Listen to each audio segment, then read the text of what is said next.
விஷ்ணுபதி என்றால் என்ன? மகாவிஷ்ணுவின் பாதத்தில் மறைந்துள்ள மோட்ச ரகசியம் பற்றி முழு விவரத்துடன் வாங்க பார்க்கலாம். விஷ்ணுபதி மகாவிஷ்ணுவின் காலச் சுழற்சியில் மறைந்துள்ள மோட்சவாசல். விஷ்ணுபதி என்றால் என்ன? விஷ்ணுபதியில் என்ன செய்ய வேண்டும்?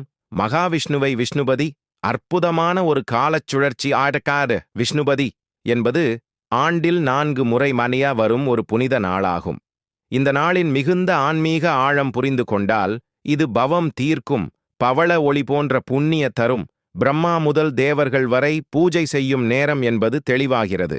விஷ்ணுபதி என்பது சூரியன் ஒரு ராசியிலிருந்து மற்றொரு ராசிக்கு நகரும் சங்கிரமணம் காலங்களில் மகாவிஷ்ணுவின் அதிகாரத்திற்குட்பட்ட சக்தி நிலைகளில் ஏற்படுகிறது.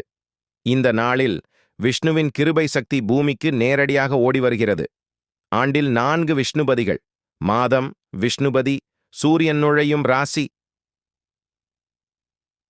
சித்திரை, ஏப்ரல், மே, மேஷம், ஆனி, ஜூன், ஜூலை, கடகம்.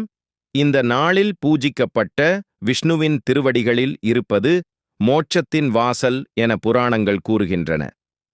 இது அதிக புண்ணியம் தரும் திதி சல்ல, அருள் சக்தி மிகுந்த காலநிலை. சூறாவளி போல் வரும் பாவங்களையும் மனதுக்குள் பதிந்த வஞ்சனைகளையும் இந்த நாளில் விஷ்ணு வழிபாடு மூலம் விரட்ட முடியும்.